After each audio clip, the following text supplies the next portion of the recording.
The Last Halloween. Mason and Eli had been best friends since they were old enough to ride bikes around their small town. Every Halloween, they had a tradition of dressing up as a matching duo. One year it was Dracula and a vampire bat, another, they went as Sherlock and Watson. Their parents would take pictures of them laughing, striking silly poses before sending them off with pillowcases to gather candy. But this year was different. Eli had been sick for a while. His energy had waned over the months, and his normally bright blue eyes had turned glassy. Mason hated seeing him like this, so pale and frail. But Eli still insisted on celebrating Halloween, saying, "We can't break tradition now, can we?" Mason knew his friend didn't have much time left, and that realization sat heavily in his heart. They decided on costumes together. Mason would be a ghost, and Eli would be a skeleton. Eli joked, "I'm already halfway there," with a weak laugh that made Mason smile, despite the sadness it carried.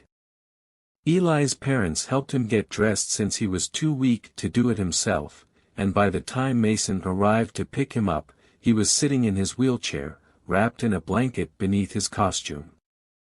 As they wheeled through the neighborhood, Mason did most of the talking.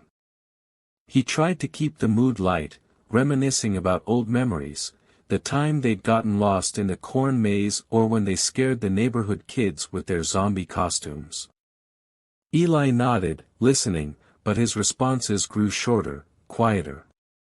They stopped at each house, and neighbors who had known them for years gave extra candy, their faces shadowed with worry as they glanced at Eli. Some even whispered words of comfort, to which Eli would nod and smile faintly, though he looked almost too tired to eat any of the treats. Finally, they reached the old cemetery at the edge of town, a place they always visited on Halloween to spook themselves before heading home. Mason stopped the wheelchair at the gate, hesitating, but Eli gestured for him to keep going. "Remember last year?" Eli asked softly. "We swore we heard someone whispering in there." Mason smiled. "Yeah. And you said it was a ghost trying to recruit us." They sat in silence, listening to the faint rustling of the leaves and the distant laughter of other kids in the neighborhood. Eli's hand reached out, cold against Mason's, and he looked up at the stars, as though finding peace in the quiet, eerie beauty of the night. "Mason," Eli's voice broke the silence, softer now. "You'll remember me, right? Even when I'm gone." Mason squeezed his hand, feeling the tears prick his eyes. "Don't say that. I'll remember you forever." Eli nodded, his gaze still fixed on the stars. "I'm just, really glad we got to do this. One last Halloween." They sat there a while longer until the chill in the air became unbearable. Mason helped him back home, each step feeling heavier than the last. When they reached Eli's doorstep, Eli looked back at him, managing a weak smile. "Thanks for tonight, Maze." And then, with a final squeeze of his hand, Eli disappeared into his house, leaving Mason standing in the cold, clutching the last memory of their Halloween nights together. 2 weeks later, Eli passed away.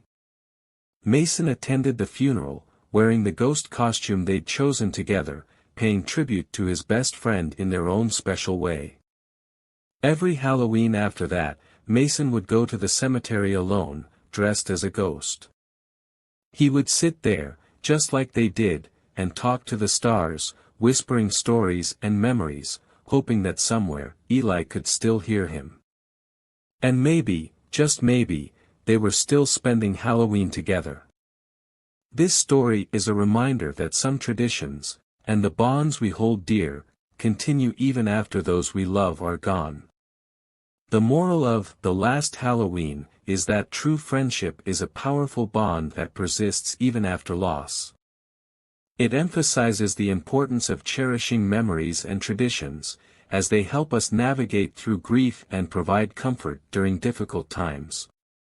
The story illustrates how the love and connections we share with others remain alive in our hearts, allowing us to honor those we've lost.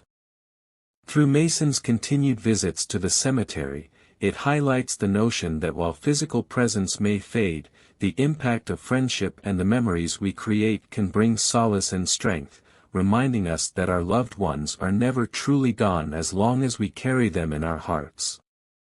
This is Storywave YouTube channel. Thanks for watching.